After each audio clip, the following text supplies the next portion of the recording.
Welcome, everybody, to the virtual tailgate. It is Sunday. It is week 5. Joseph Robert, the fantasy football counselor, got the head-to-head matchups here from every team, from the top influencers from YouTube, guys, for all the NFL teams, the best of the best in one spot. Now, listen, if you're not following Fan to Fan Network, head on over to fantofannetwork.com. Latest news and notes from all the top influencers, their pages around the league, fantasy advice, everything in one spot. Fantofannetwork.com. Head on over there, and we're going to go here. We're going to talk about the 1 o'clock matchups. So I'm going to give you guys a quick preview here. I'm going to learn how to use my screen here.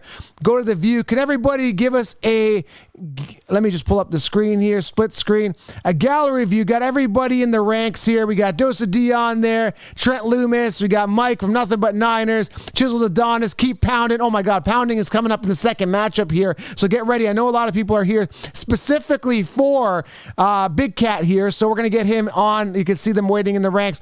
But guys, I'm beyond excited. Week 5 is here. So, I mean, without further ado, we got to get right to it. I know a lot of fantasy leagues up in the air right now, and whether you're 4-0, 0-4, you got to win. So make sure you guys, pay attention, because there's a lot of advice here with injuries and stuff like that. So I got to kick it off here with KC and the Raiders.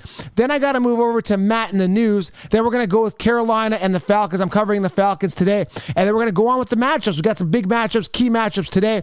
So let's start it off here with Ryan and the Kansas City Chiefs versus the Raiders. Spotlight Raiders has not showed up today. He's probably sleeping in. It is what it is. So Ryan, can you cover it for everybody here, please, today, the matchup? Yeah, this is the culmination and the first step forward in Las Vegas for what is one of the longest rivalries in this league. It's something that goes back and forth. There's some good-hearted rivalry, and there's some good-hearted hate out there too. It's going to be interesting. As this moves forward, you see what the evolution of John Gruden's plan is. I think that's going to be the big question for what we see today. Keeping up with Mahomes is going to be tough, and if they're going to lay on the offense, I expect them to come out. Hopefully they have Henry Ruggs. If the Raiders don't, it makes things a little bit more difficult. Now, the Chiefs are going to be down L'Jarius Sneed, the rookie that's been such a sensation at corner. They're getting Bashaud Breeland back. We'll see exactly how much he plays. They're going to bring some matchups there, and they have to get good against the run. Josh Jacobs is going to come down their throats, I expect. If I know Gruden, he's going to lay on that pretty heavy. The Chiefs defense is going to be really trying to get right. They've made incremental improvements against the run on and off. They got to get Big Mike Pennell in there again. He's really helping protect those linebackers that seem to be the key in terms of getting their missed tackles down, making sure that their assignment sound and hit the right gaps. That's going to be the focus for them. And then you just got to jump back and cross your fingers you can try to keep up with Mahomes. Yeah, man, I don't know how anyone to keep up with Mahomes, that offense. I don't know if the Raiders defense can keep them in check. I'm excited. Now, Vegas has the Chiefs at 11.5-point favorite. I mean, it's one of those things, man. I think the Raiders are a little bit better than advertised. I mean, they're sitting at 2-2. I think they got to get Jacobs a little bit more involved. I'd like to see a little bit more Josh Jacobs involved. I just don't trust their wide receivers. I don't think Carr is the guy that can deliver. I think Ruggs is questionable, maybe playing today. I don't know, man. I think it's going to be a bit of a battle. But again, with the Chiefs, I mean, 2 touchdowns is just not that hard. I mean, they could put that up in like a 2-minute span. Just, two or three plays, big plays, and they're up, 14 points, no problem. I understand the spread, but I think the Vegas Raiders keep it a little bit tighter. Do you agree it's going to be tighter, or do you think this game's slipping away and the Chiefs, take off with it? I think it's going to be what we've seen from the Chiefs in the first half, and it probably will be pretty tight. They might even be down, but in the end, that engine gets running. I don't think there's anything the Raiders can do to keep up. I see it as an 18-point game, 38-20. Just a quick question for you, too. I want to ask, because this is something that has got my mind a little bit boggled. I mean, they made the Ravens look like, no offense, but high school team. It looked really bad, honestly. So what is it that's the special recipe in the Chiefs offense that makes them so good, aside from Pat Mahomes being good and the speed of the receivers? Why are they able to manipulate and trick teams so well, including a great team, like a defensive team as the Ravens? What are they doing? Well, the key is they've always used a lot of pre-snap motion. And the difference being is that instead of just trying to figure out and decipher the defense's scheme, whether it's man versus zone or how they're going to align, it's actually using that against them. getting guys out of position, trying to empty one side of the field, open things up for Travis Kelce in the middle. There's a number of things that Andy Reid uses to affect, not just in search of information, which you see around the league. And off of that comes the post-snap motion that really throws off what the keys are. Andy Reid understands what those defensive keys are, particularly at the linebacker level, and he can get guys going in the wrong direction. That's really what we're seeing. At the end of the day, it becomes more difficult. And the bottom line is that this offense has not just a star or two. It has players at every skill position that can hurt you given the opportunity. So they don't have to go read one, read two. They can go literally anyone who's open, and that guy feels he can win a one-on-one and possibly even a two-on-one matchup. Right. Well, thank you very much, Ryan. We appreciate it. That is the Chiefs and the Raiders. We got to move on here. We appreciate your time, man. Thank you. And make sure you guys go to fan2fannetwork.com under the Chiefs and follow if you want exclusive information from the Kansas City Chiefs. All right, we got to move on here. Is our injury guy here? We have an injury guy in the house. Who's covering for Scott the Doc today? Do we have one? If you're in here. Yeah, this is Jeff. I'm covering for Scott today. And so, basically, this is something that I've looked at a little bit here, and I'm going to try to get you guys something that is useful for you. Obviously, like I said, everybody is used to Scott, but my name is Jeff. And then let me just get into it here. They had some of those games moved, so some of those guys that were going to be hurt in those games that were going to be played today, there's a couple of them that were obviously moved, one to Tuesday. I think one was to next Sunday. So that's kind of irrelevant for now.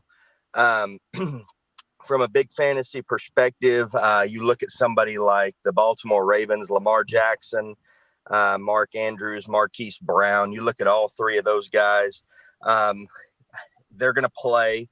Every single one of them. I think they've all got something going on there with their knee. One of them has a hamstring, but all three of those guys are going to play. As usual, they'll probably put up their big numbers. The Atlanta Falcons is another one to look out for. They have the two receivers, Jones and Ridley. Ridley, they said, hey, he's clear to go. He's been a little slow at practice this week, but they say he's clear. They still have a questionable designation on Julio Jones. He's been outside of the Seattle game, man. He's been ineffective as it is for the most part. Everything that I've seen out there on him is that he's probably going to play, but the questions are how effective is he going to be? The San Francisco 49ers have a couple of injuries out there to note. With Deebo Samuel and Raheem Mostert. Both those guys look like they're going to play. Samuel had an illness and then had some issues where he was a little banged up, but he's going to play. I think that's going to help out that receiving core quite a bit. And then obviously the running back situation is going to kind of go back to a committee type deal there with Mostert coming back.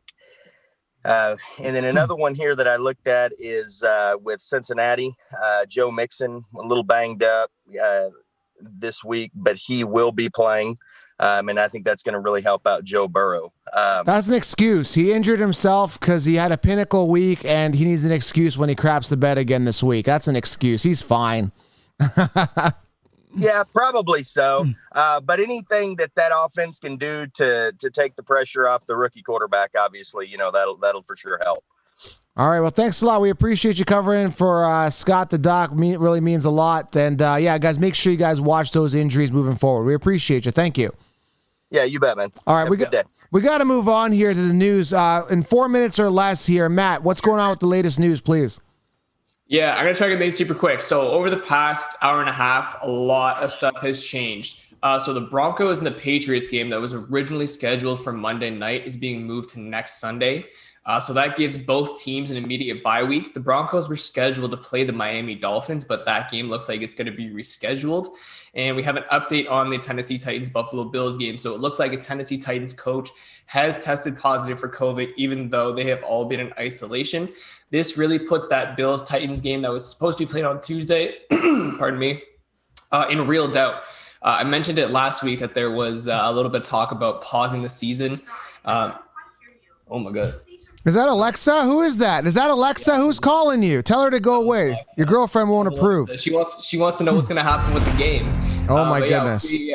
We mentioned it last week that there's a possibility that they could be putting the season on pause, and it looks like that may be coming to fruition sooner rather than later. What? The only time I ever hear about a pause in the season is when I talk to you. I know. I'm all linked in here. So there's been a lot of questions surrounding this Bills-Titans game and why it has not been forfeited. The reason why it hasn't been is because the NFL and the NFLPA agreed to certain situations in which players would receive game checks for the cancellation of a game, which would only be if it was canceled or postponed. The reason why this game has not yet been forfeited by Tennessee is that the Buffalo Bills players would not receive game checks. So obviously they're preparing for this game and they want to get paid, so they want to actually end up playing the game. The Bills have yet to leave from Orchard Park, New York, and the NFL is currently they're making their decision on whether this game is really going to happen on Tuesday or not. All right, thanks, Matt, for the update. Hopefully the season continues. I mean, this is crazy. The world's nuts. All right, we got to move on to the matchup. Thanks, Matt. We appreciate it. All right, first matchup here. I am wearing a Falcons hat, and I'm scared. I got to bring in Big Cat in a second, but I just remember that, Sylvester and Tweety, remember the cat always ate the bird. Well, we got a cat and bird game going right now, and I got to stick up for the Falcons because I'm wearing a hat and I have a lot of investment in regards to the Falcons players, including my man Todd Gurley and my man Matt Ryan, who've been crapping the bed. My only argument against Big Cat when we bring him on in a second here is that Vegas agrees that we are the favorite. We're at home, and we have a 2.5-point favorite. So what do you got to say about that, Big Cat? I got one thing to say about that. He's already eating the birds. How do you like your wings, nigga? You like them extra fried? I like Cajun wings. I prefer Cajun wings, and I like them. We can accommodate you. We can accommodate you. Fuck all that. Listen. When it comes to the Falcons Carolina game, I don't give a shit what Vegas said. Vegas said that the Cardinals were better than us. It sounded like it was a tasty treat. They said the Bolts were better than us. Another tasty treat. We caught these Atlanta. Excuse me. Up! All right, sorry about that. I got that out of the way. Now, listen.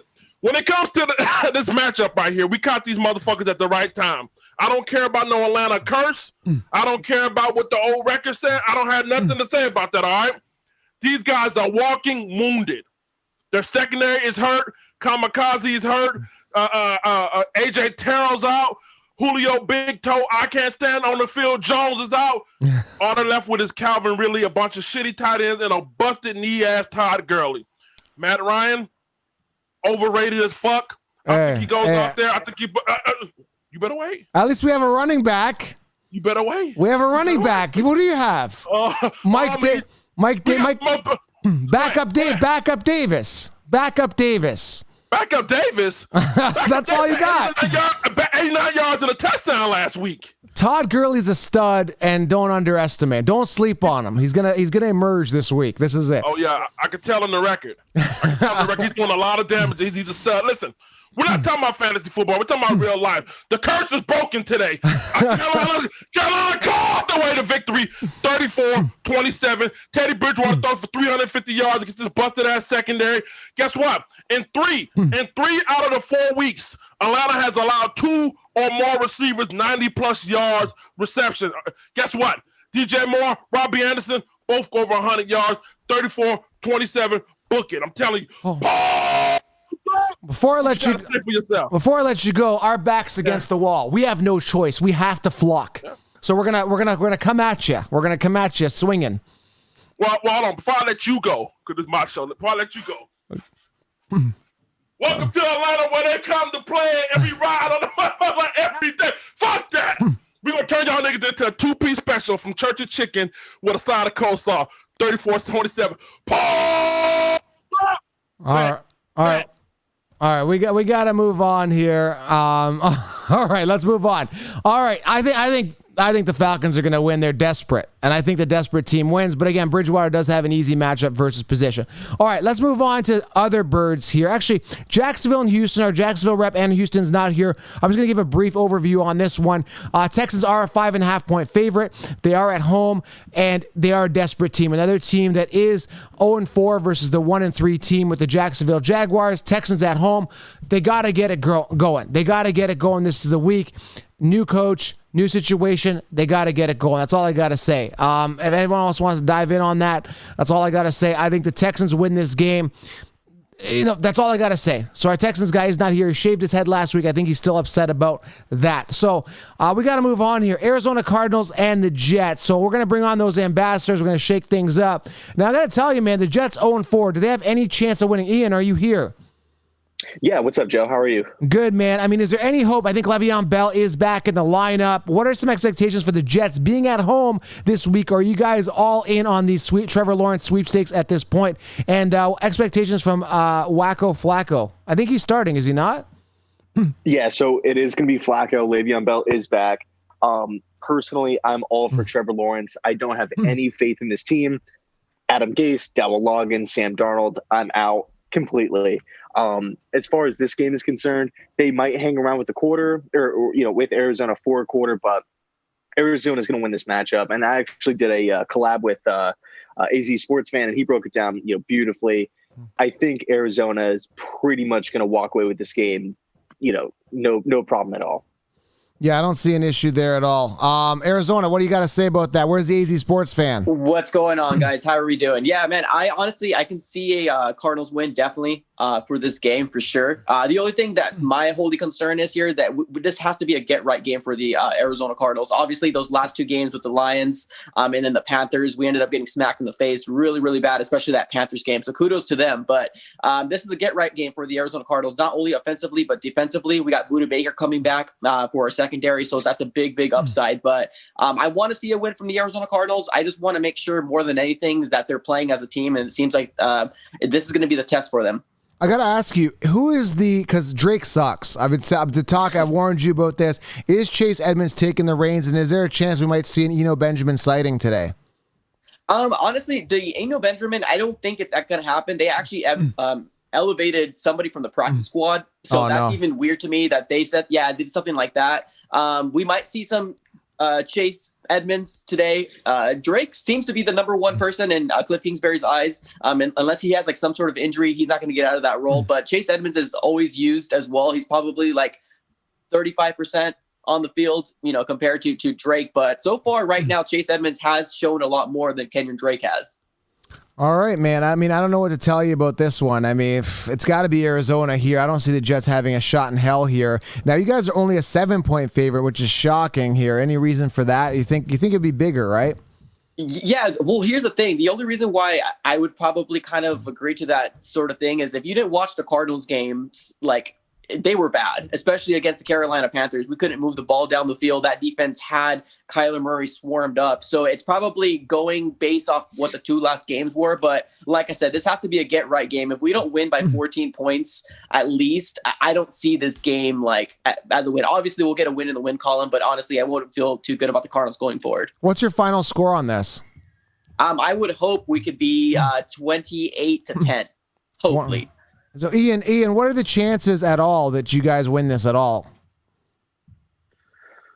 I'd say it's 5 to 10% chance. I mean, the only real chance that we have is if Joe Flacco comes in and starts really pushing the ball downfield, which is something that the Jets just don't do. So, from an Arizona's, or Vance Joseph's perspective, it's something that just he has not seen all year. So he doesn't really know how to defend against it. But really, that's the only way. Mekhi Becton is not going to be playing either. And he's the Jets' overall best player, rookie left tackle. So right now the speculation is Joe Flacco is going to be under a lot of duress, and it's just going to be a long day for him. Other than Crowder, who else is there that they can actually throw to? Like, who are they going to throw to? I mean, like, do you know who Lawrence Cager is? No shot at him, but do you know who that is? No, not from a fantasy perspective at all. Just no. Okay, so he's a rookie, undrafted. Brashad Perryman is hurt. Jamison, you mentioned Jamison Crowder, but this wide receiving room, shout out to Big Cat. I mean, he got Robbie Anderson And for whatever reason, the Jets just decided to let him go. And it wasn't like he was asking for like a big contract, but that was one dude right there that every Jet fan out there was pissed that they let him go. And nobody knew why. But, he's on Carolina. He's obviously dominating. And we opted for Brashad Perryman instead. And now he's barely played. And when he does play, he's like a fourth string guy. So whatever. All right. Did I get a final score from you yet? We want a final score. I'm going to say 34-13, Arizona. Wow. Okay. All right. There you have it. AZ, any last words before we check out from you guys? No, I just hope we have a clean, safe, injury-free type of game. That's all I got to say. All right. We appreciate it, guys. Let's move on here. We got to go to the Eagles and the Steelers. Zach, are you here to cover the Eagles? Can you cover them for us? And we got Chiseled Adonis. I mean, I can try to cover them, but I don't know how much arguing I'm going to be able to do for. What are you talking about? Here. What are you talking about? They won. They got Carson, $128 million man there. Yeah, but they're going up against the Steelers, who are probably better in every single aspect of this game. Yeah, well, Chisel, can you give us a breakdown of the final score? And what are some expectations of the Steelers coming back this week? And what are they going to do to these birds? Well, for one, I'll say this much. Pittsburgh has to come into this game pissed off. There's no reason why they shouldn't. I mean, the Titans can't seem to stay off the COVID. So now you had an impromptu bye week, and here we are upset that we didn't get an opportunity to play last week. So we're coming off of an impromptu bye. We're going against an offensive line that's given up 14 sacks. And if I'm not mistaken, it's over 20 quarterback hits. I think so. Then when it comes to Carson Wentz throwing the ball, he leads the league in interceptions right now. Pittsburgh is going into week 4, they were leading the league in sacks. So I have no doubt this defense should be able to get after Carson Wentz.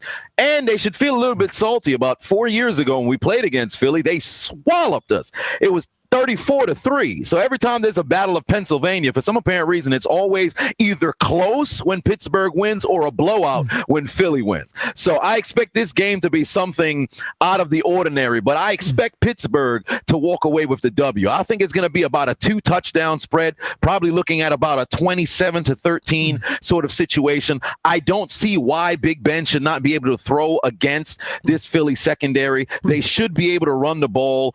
Everybody should get stuff going. This is going to be a classic sort of trap game situation for Mike Tomlin. They have a tendency to play down to competition. On paper, everything looks good for Pittsburgh, but I'm slightly concerned. But I think the defense will get the job done. I think 27-13, Pittsburgh should be able to win this game. Is TJ Watt playing? Yeah, he will be playing. Okay, good. And who do I expect a Deontay Johnson big game, or Claypool gonna break out again? This one, it's really a toss-up. There's no way to have a guarantee sort of situation. I know Ben is going to take shots with Claypool, but Deontay's getting targets all over the field. So Claypool's going to be a kind of like a home run hitter, but you can kind of feel much more consistent knowing that they're going to get Johnson the ball at least once on every drive. All right, Chisel, we appreciate it. FanToFanNetwork.com under the Steelers page. Chisel, thanks as always. We appreciate you being here. Thanks, Zach. All right, we got to move on here to the Rams in Washington. We got both these ambassadors here. The Rams are the 7-point favorite in this, sitting pretty at 3-1 against Washington football teams 1-3, featuring Kyle Allen. So why don't we start off with the new featured guy, since everything's new and shiny over there with Ed. Are you there here, Ed? What's going on, man? What's up, guys? Got my son with me here today. Oh, hello. Who's this? Yeah, that's Is this the starting quarterback now for the football team? Because you guys need some help. Yeah, we do. And I just got word that he'll be showing up to the game today. Sorry, you cut out there. Who's not showing up? Dwayne Haskins. He's not showing up? Yeah, he will not be in attendance at the game. He has a stomach virus. It's not related to the coronavirus, but he has a stomach virus. So, and he's actually on the trade block. Wow. Right now. Do you think I wonder if that's real. You have the situation where you get shelved and you're disrespected. And I mean, you're 1-3, so I kind of understand where they're coming from. But I mean, do you think this is something that's real? Or, I mean, do you think he's actually sick, or do you think he's just being like, screw those guys? It's probably the second one. Screw those guys. He actually unfollowed the Washington football team on Instagram. He unfollowed Ron Rivera. He unfollowed Kyle Allen as well. Yeah, it sounds to me like there's no stomach bug at all. It sounds to me like he's bitter. But I mean, understandably so. It's a slap to the face when you come in as a franchise guy and you get shelved like that. It's really unfortunate. And again, could you blame, we're going off a little bit of a tangent here, could you blame him fully for the lack of performance from Washington right now? I don't think he was in the best situation. I mean, you kind of look at the Josh Rosen situation. This is kind of similar with what's going on. Ron Rivera didn't draft him, and I mean, the best weapon was really Terry McLaurin. Didn't have a lot of talent around him. Not a lot of tight ends. Offensive line not the best. I don't want to make excuses for Haskins, but it definitely wasn't the best situation. I'll say that. All right. So, what are your expectations for this game? You guys are at home. Is there any chance in heck that you guys are going to win this thing? If Kyle Allen does what he did last year when he came in for the Panthers, he actually won his first 4 out of 5 starts last year with the Panthers. Right. So if he doesn't turn over the football, if Chase Young is supposed to play, so our defense has to step up. Chase Young is going to have to get to golf. If we can stop their run game and we just have a chance and get it to like a field goal kind of game, then sure. And Gibson has to have a great day, and Terry McLaurin has to have a great day against Jalen Ramsey, which is going to be tough. But Terry McLaurin's going to have to step up today. All right, let's hear from our Rams ambassador, Trent, man, sitting pretty at 3-1. Are the shades out today, Trent? Yeah, I mean, it's sunny in SoCal, but apparently there's this phenomenon happening in Landover. This water's coming out of the sky. I don't know what that's called, but the Rams aren't used to that. I think today's going to be a sloppy game if it's a rain game. So this is going to be a ground and pound game, I think, on both ends. The Rams' rush defense is probably between their pass and their rush. The rush is probably the weaker spot. Our middle linebacker, Micah Kaiser, probably won't play today. So this is going to be the Antonio Gibson show, I feel. We're going to have Jalen on Terry McLaurin, so that makes me feel better about that. And the Rams are 7th in the NFL in rushing yards allowed per game, whereas the Washington football team is, I want to say, like 23rd or something. So I think this is going to be on the ground. And, Kyle Allen, Tim Allen, Ray Allen, it doesn't really matter there because Kyle Allen, he did win those 4 games, but he turned the ball over in the 13 games he played last year. He turned the ball over 29 times between fumbles, between interceptions. So I don't think he's going to throw it. Like I said, it's a rain game. Right. So I think throwing the ball on both sides probably won't be the, like the way to go. But I think, if he gets contact, then he'll probably fumble the ball. So I'm humbled by the Rams Giants game last week. So I don't take anything for granted. I think the Rams win this game, but I don't think this is going to be a high scoring, high flying affair. Because if you remember that 49ers like rain game from last year where it was just, I don't know who they played, but it was just like such a low scoring game and it was just trying to get out of there. I think that could be this game. All right, Cam Akers is coming back. Expectations for him taking the starting job, or he's going to get worked in. And again, I know how rib injuries work. Like if you get hit and that rib isn't hurt, it feels like you're getting stabbed in the chest. So expectations for Cam Akers and the running back committee, because it's a disaster there. Yeah, well, I think, I hate to kind of be vague on this, but like with the Rams receivers and the Rams running backs, it's like a different dude every week that gets the lion's share. Right. And so I think, Henderson has performed really well when he's been in there. Malcolm Brown, he's in there with pass protection. So if Chase Young and Montez Sweat are getting in the backfield, you're going to see more Malcolm Brown than you will see Akers and Hendo. I think Akers is the third back in this game for the Rams, especially easing him back in. All right. So final score on this one from you? I say 28-10. Okay. How about you, Mr. Ed? Is there any chance that you guys win it all this week? Well, since it's raining, and Trent, that game with the Niners was actually against Washington football last year where it was rained out. So that's pretty funny. But I mean, the Rams have given up a lot of yards rushing. They gave up big yardage to Miles Sanders with the Eagles and Zeke, and the Giants did a decent job running the football. So we can run the football on the Rams. We have a chance, but I'll be realistic here. I got us losing this one 17-14. Kyle Allen, he plays pretty good, but he's probably going to throw like a dagger, killing us and shooting ourselves in the foot interception probably towards the end of the game. All right, we appreciate it. Hopefully McLaurin has a good game. I've got him in one of my fantasy leagues, looking for big things out of him. I appreciate you guys both being here. It means a lot. Let's move on here. We got to go to Miami and San Fran. By the way, breaking news here, Julio Jones is inactive today, which is crazy considering these guys are 0-4. I would push my guys to the limit. So, by the way, some people also in the comments saying Haskins is done. A couple questions here going on. All right, so let's bring on our ambassadors for the 49ers and the Dolphins. Let's start off with the 49ers here. How are things going there? Mike, you're covering the 49ers today from Nothing But Niners. What's up? Uh-oh, he's back. Superman is back, baby. Jimmy Garoppolo is here to save the day. Everybody thought the Niners were done because of our 2-2 start. But guys, we were playing with 4th and 5th string players all over the defense, all over the offense. That time is over. It is time for the 49ers to assert themselves and show the dominance that this team showed last year when they went 13-3 and appeared in the Super Bowl, man. We're about to take it out on the Dolphins. I hope you guys like tuna. 8.5-point favorite. You guys are healthy. Kittle, man, on fire. Do we expect a high volume of targets for Kittle again? Not as high as last week. That was something uncanny. I think it was 15 receptions last week. But I do think Kittle will still get somewhere, 7-8 targets this week. Receptions, I should say. But Jimmy Garoppolo's there to spread the ball around. He's got some weapons that he's never played with before. So this is going to be a really good game for Jimmy Garoppolo. Is he 100% right now? Jimmy Garoppolo is about 85%. But what they wanted to do was make sure that he could move around in the pocket and protect himself. He's there, and then he's got his guy there for him also, Raheem Mostert. The 49ers running game has been a little lackluster when you don't see those 70 and 80-yard carries, right? Right. But Raheem Mostert is back. His knee is doing well. This team is going to be completely different looking than they were the last couple of weeks. Now that the mustard is back, I call him the mustard, he's back. So is McKinnon going to get some work or what? Yes, absolutely. McKinnon will still get some work, and he, it looks like it's bad on record, right? But McKinnon is still averaging 6 yards a touch, not a carry, but a touch.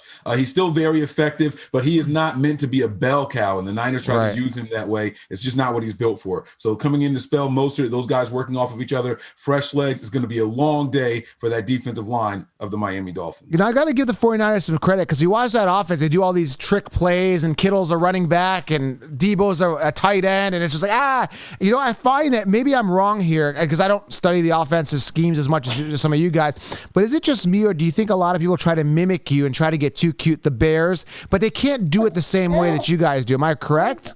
Yeah. Yeah, they say that imitation is the best form of flattery, right? But Shanahan has been in the league for a long time, so is his father and the system that they run. You're going to see a lot of wrinkles from that happening, but you have to be able to set plays up, and that's what people don't realize. We'll get the same exact formation. We'll run one play from it. It'll be successful, so the team hone in on that play, and they try to stop it, and then here it is, a misdirection play. So that's the secret sauce to it all. You have to be deceptive. You can't just, put it all out there. You know how the Cowboys used to use Austin. You knew if Austin was going, it was going to be that sweep, right? But it doesn't look like that here. All right, so we've got the Miami guy here. You guys are an 8.5-point favorite here. Miami, what's going on? Dudley Do-Wrong. What are your thoughts here, man? Looks like they're going to win this game, according to Mike. Well, we'll see about that because if you guys have noticed, every time the Miami Dolphins are given a ton of points, Buffalo Bills, Seattle Seahawks, they always pull it within 3. They always fight their butts off. And that's what's going to happen here. The 49ers got a pretty beat up secondary. I expect the Dolphins to target it. Devontae Parker, Gesicki. Expect them to throw a ton at that secondary. And don't be surprised. Don't be surprised if that defense comes together, plays a little bit harder, plays a little bit better. Byron Jones is back. We have our top 2 corners back. And Eric Rowe has been shutting down tight ends all season. So don't be surprised if this Miami Dolphins team actually starts playing competitive. If it wasn't for a few stupid plays last week, the Miami Dolphins would have beat the Seattle Seahawks. So keep doubting this team, but we'll see how that all goes. Pretty confident there. You're talking a lot of confidence with that. When you get that pep in your step from that win still, the Conor McGregor stretch still happening. I mean, you guys have one win. I like the confidence, though. I do. Yeah, like I said, there's a few. The Miami Dolphins are the second youngest team in the NFL right now, with no offseason, with no preseason, none of that stuff. They are playing like a young team. There's been a ton of games in the Buffalo game. Xavier Howard, Eric Rowe, Kyle Van Noy all drop interceptions that could have easily swung that game, and a drop touchdown by Preston Williams in the end zone. Last week against the Seattle Seahawks, Noah Igbenogany lets that big touchdown to Moore. Noah Igbenogany also right before the half gives up a 50-plus yard bomb to put them within range to score again. Those two plays happen. That whole switch could be drastic for that team. They could have went into half only down by 10-9 versus 17-9. So I'm telling you, there's a few little hiccups here and there with this Miami Dolphins team that easily could swing their games. Just got to play smarter. Look, if we outscored the Chiefs in the Super Bowl, we'd be defending champs, but we're not. A lot of ifs and ands and buts and all that. But here's the thing. Don't be fooled, guys. It's not confidence. That's prayers that you're hearing from him. He never picked them to win. I agree. We can keep it competitive and we can keep it close. Yep. I agree. We'll see. I like being doubted. Dolphins are always doubted. Who's your goal line back? Is Myles Gaskin the guy at the goal line? Like, who's going to pound that in for you? Jordan Howard. Every time he's gotten the ball on the goal line, he's gotten touchdowns. He's probably one of the only running backs in the NFL with barely any carries, but 5 touchdowns. All right. I do have a question for the Dolphins guy really quick. Will you guys give Matt Breida the chance for revenge here against his former team? Oh, yeah. I think this is the game. And also Ahmed. I think Ahmed's going to get a ton of carries. He just got brought up to the 53-man roster. Expect a big dose of ex-49ers running backs getting tons of carries today. All right. I'm excited about this game. Not really. I don't know, man. I'm just not for fantasy anyway. I have zero stock in fantasy for this game. I'm sure a lot of people can agree. A lot of people they have Howard. They got him late. I'm not a guy I trust at all for fantasy. Well, thanks guys for being here, man. I appreciate you guys. We got to move on to the Colts and Browns. Zach, do you want to come here and battle me? I'm going to cover the Browns here. The Colts. Yeah, I can cover the Browns here. I think the Browns are going to pull off this win. I hate the Colts. I'm a Colts fan. And I hate the Colts because it's fantasy. They're not running Jonathan Taylor. I don't know what to tell you, man. They are sitting here as an underdog to the Browns. Browns without Nick Chubb. How are they gonna use Dearness Johnson? What are some expectations moving forward? Is Kareem Hunt gonna be the guy? I think Kareem Hunt will see a bulk of the snaps and everything, but I think they're gonna work in. It's gonna be a committee. I expect them to work in Hilliard as well a little bit. He had 20% snap share last week. I think that they're going to, like what they did with Chubb and Hunt, they were 2-pound back. Now I think there's going to be 3 backs coming out of the backfield. And one thing I will say is the strength of the Colts is their defense. They probably have the best defense in the league right now. Right. And honestly, this Baker's going to have to make some plays if the Browns want to win this game. Everybody's expecting now Odell coming back his one good game in 4 years. Wow, Odell, you had a good game, but look who you're playing. Now you got to get back down to reality. You're playing the Colts, and I think it's going to be a back down to reality game. You're down your number one running back. I think they're going to get. I think it's going to be a reality check here. Now the only problem with my Colts is I don't think they got that offense in sync. They're not leveraging their best receiver, that is T.Y. Hilton.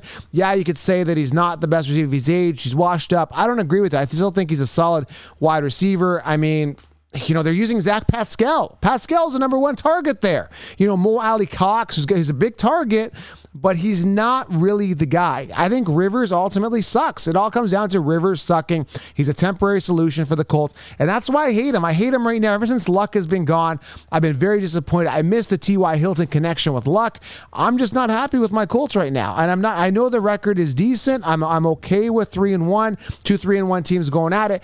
I think the Colts prevail, but I think they got to get that offense in sync. It's going to be a good one. What's your final prediction here, Zach, for the score? I probably have the Browns 21-17. I think it's going to be a low-scoring game. But it's going to come down to whether Baker Mayfield or Phillip Rivers makes that big play near the end of the game. Yeah, I agree. I think it's going to be close. I think it's going to be in and around the same thing. I think it's going to be Colts are going to be 24-17. But again, I think it's going to be within a field goal. I think it's going to be one of the games. It's coming down to the wire. They're going to drive downfield to tie this thing. I think it's going to be one of those type of games. And I think that the Browns are going to struggle to put up the points that they put up in previous weeks again. So, it's going to be interesting, but I think the Indy defense is the key element here to keep this thing close and tight and neutralize the Browns. So, can't wait to watch it. All right, we got to move on here. Thank you, Zach. We got to move on here to the Giants and the Browns. So, I think we got a couple Giants representatives, Ryan and Law Nation, and I think Kid Blue's in the house. I see him in the ranks. So, let's start off with the Cowboys here. Ryan and Law Nation. I mean, do we really need to debate this? I can't believe you guys are 1-3. I think you guys are way too talented to be 1-3. What is going on here, guys? Well, Joe, it comes down to the guys that we paid just aren't producing right now. And when I say that, I mean DeMarcus Lawrence. I mean, Jalen Smith, guys that are injured like Anthony Brown, who's missed games. Lael Collins missing the whole season. Now we got Tyron Smith out for the year. To be completely honest, the defense has sucked. I mean, I can't sugarcoat it without looking stupid. They've been historically bad. Yeah, Law, what do you think, man? Do you agree? Law Nation? I don't think Law's on. Oh, I thought Law Nation was on early. Okay, so you got to cover the Browns. So, okay, I thought my bad. Kid Blue, what do you think about this? Do you have any chance in heck here to win this game? You're 0-4, but their record doesn't look much better, but I don't know, man. I think the Cowboys are going to blow these guys out. I think they're going to come back to reality and say, hey, you guys are done. What do you think? Do you guys have a chance today? Well, this is probably the most winnable game the Giants have seen all season long so far up to this point. I've never seen a matchup between two teams that are complete polar opposites. You look at the New York Giants, they are dead last in almost every single offensive stat, but they're one of the best in their defensive stats. And it's a complete opposite with the Dallas Cowboys. They're one of the best in every offensive category, but they're one of the worst in every defensive category. So basically what I'm trying to say is it's going to be clash of the Titans when the when the Giants defense is on the field versus the Dallas offense, but when the Giants offense is on the field versus the Dallas defense, it's going to be a complete garbage fest. So like I said, this is probably the most winnable game the Giants have faced all season, but I don't think they're going to be able to pull it off just because I think Dallas's offense is too potent for the Giants defense. Although the Giants defense has been extremely strong, especially up front with that front seven, there's still a big weakness there with the number 2 corner spot and the rookie slot corner with Darnay Holmes. He's been struggling just a bit. I'm confident in James Bradbury, but those Dallas receivers, CD Lamb, Michael Gallup, Amari Cooper, it's going to be hard to stop those guys. And the Giants have been known to give up yards, down the middle as well. You saw last week that Cooper Kupp touchdown, just with nobody covering the middle of the field. That's been our extreme weakness there. So, like I said, although I think this is a winnable game, I still think the Giants don't pull this one out. But this may be the best game that they play this week. I got like a 27-19 game for Dallas, unfortunately. But I think the Giants they're getting there. They're getting there. We're just facing two tough opponents. So, yeah. Ryan, what do you think? Who emerges here? Is it the defense of the Giants or the offense of the Cowboys? I think the Cowboys put up too many points for the Giants to deal with. But who knows? What do you think? Yeah, I kind of agree with Kid Blue. Now, I think it'll be a higher scoring game than he said. I think we might put up like 38, and they might put up a lot as well. It's hard for me to predict because our defense has been so bad, but at the same time, the Giants really don't have the kind of firepower that a lot of teams have that we've played. He was pretty much spot on, Joe. I can't disagree. I do think the Cowboys are going to win this, but at the same time, it is very, very winnable for the Giants. I wouldn't be shocked if Devontae Freeman or somebody goes off and has a big game. You saw what Dearness Johnson did to us last week. I do think we're going to win this game, but they can't surprise me at this point. So am I starting? I have Devontae Freeman in the league. Should I start him, guys? What do you think? You said Devontae Freeman? Probably not. I think I know he got a couple of good points in last week. I think he scored like 10 points last week. Yeah, he did. Yeah. But I don't think the Giants are going to be able to rely on. I know the Dallas Cowboys, really gave up a lot of rushing yards last week, but that's just what the Browns do. They have a lot of power there at that running back spot. Not the Giants so much. We can't get very consistent. I mean, last week was pretty much the best week the Giants had running the ball, and Daniel Jones was still our leading rusher. So I'm not going to hold any stock in Devontae Freeman. He may have a couple of good runs. I just can't see the Giants still having a good run game. Wouldn't he get the goal line work, if anything, or no? I guess he would. I mean, it's sad to say that Devontae Freeman is probably our power back because we have Wayne Gallman and Deion Lewis, probably two of the most smallest running backs tandem there. So we don't have a great variety of running backs. But yeah, probably Devontae Freeman would probably be our goal line guy. I mean, they ran all over him last week, the Browns. So I'm curious. I might start him. I might start him in one of my leagues in my RB3. He may go off. He may prove me wrong. I mean, we'll see. This is his third game with the Giants. So we'll see what happens. Okay, Kid Blue, I appreciate it, and I'm surprised for a Cowboys and Giants rivalry. You guys are pretty nice to each other. Nothing to brag about here. So yeah, I mean, I've been hyping us up for weeks now, and then we saw what happened in Cleveland, and now I kind of know who we are. Hopefully, we impress today, but. I'm sure I'm not going to be the one bragging. Yeah. One of you guys got to get it together, man. I don't know what to tell you.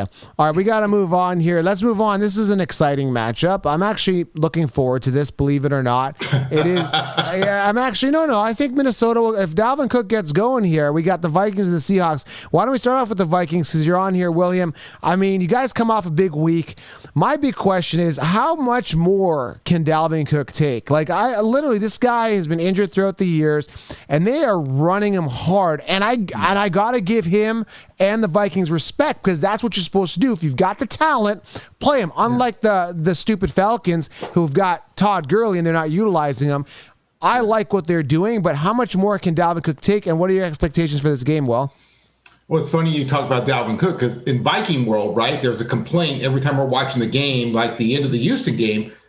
I love Madison. I think he's great, but he's not a one-level running back. And so in the Viking world, there's a lot of complaints that we don't use Dalvin enough, to be honest with you. That being said, though, I think looking at this game, it's whose defense at the back end can hold up. I was shocked that Seattle's actually giving up more passing yards than we are per game. So it'll be interesting to see. At the end of the day, it's about the passing game. It's about, can the Vikings interior offensive line hold up against the interior, the defensive line for Seattle?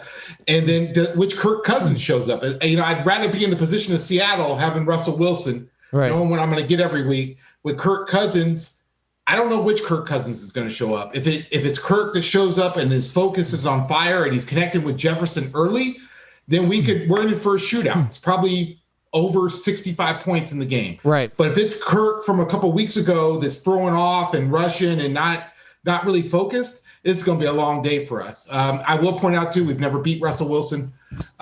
We have a hard time going to Seattle. We'll see, though. Stranger things has happened. This is a weird year. If I was Seattle, I'd make sure I'd be focused, though, because this could be a game. If they are overlooking it, this could be a game the Vikings could go in and put up big numbers and win a shootout, 42-38. 41-38, something like that. Norbcam, what do you think? Is this game going to be tighter than people think, or are you guys going to completely blow out the Vikings? What are your thoughts? I've been saying all along that Seattle's been playing in games that I thought were going to be close. I don't think that this one will be close. I don't think the Kirk Cousins you're hoping will show up. I think it's going to be the Kirk Cousins we've seen. The Seahawks have a 6-0 advantage over the Vikings in the past 6 matchups that they've had. And I did a collab with talking with Mr. Ryan over there. He told me that he basically sounded like the Vikings had already lost that game, and this was coming from the Vikings fans. So I think that Seattle's looking to have the advantage here. The main thing I think is going to be the key. You brought up already, Dalvin Cook. They're going to rely on him heavily because if they can keep Russell Wilson, the offense, off the field, that's the only way they're going to stop him. I know the Vikings don't really have that much of a pass rush. The cornerbacks are a little bit suspect. Your safeties probably are going to be the key to try to stop Russell from throwing down the field deep. But I don't think there's any stopping that offense. So if Dalvin Cook can keep the ball in his hands and get yards and chew up the clock, that's the only way I think they're going to slow down this game. But I think Seattle's been really good against the rush. No Jamal Adams? I don't think they're going to win that battle. Jamal Adams in? Jamal Adams? Jamal Adams is out. That's not good. That's not good. He's been out for the last half of the Dallas game, and he was out last week. But the rush defense has been still stepping up. Probably the biggest disappointment is that we signed Snacks Harrison this past week, and there was big hope that he'd be able to play in this game. Looks like that's not going to happen. So we're hoping he'd be able to plug that huge 350-pound body in the middle of the rushing lanes.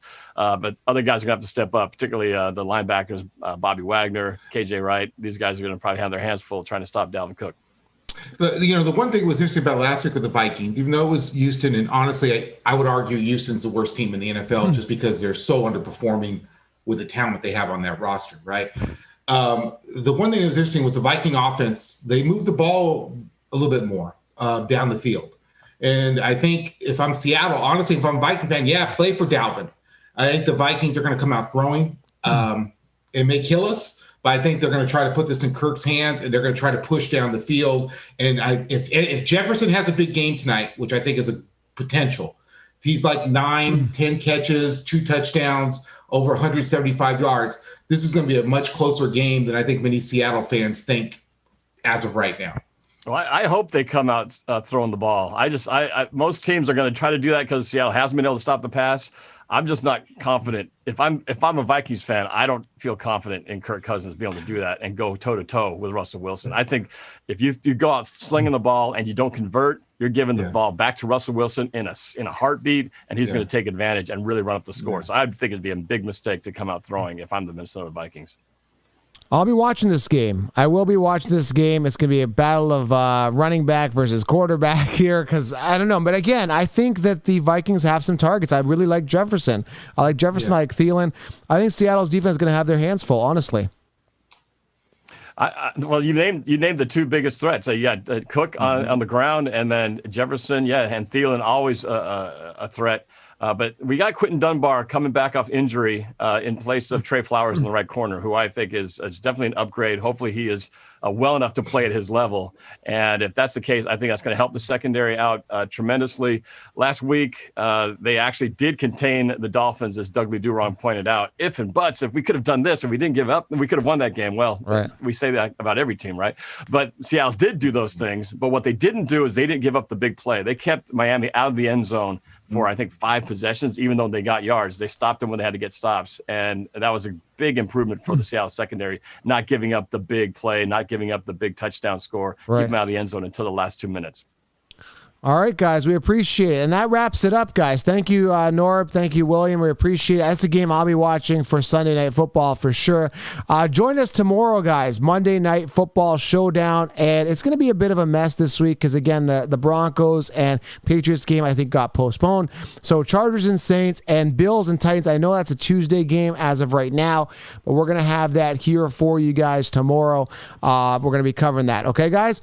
Listen. I'm very happy about Fan to Fan Network. I'm very happy about the fans here. We're trying to give you guys the best possible information, news, and updates. So make sure you guys follow fantofannetwork.com. Smash thumbs up. Leave some questions below. I'll try to get to some of them here after the stream. Thank you guys for being here. Week 5 football is here. Thank you for joining the virtual tailgate. We appreciate you. And we are out. Talk soon.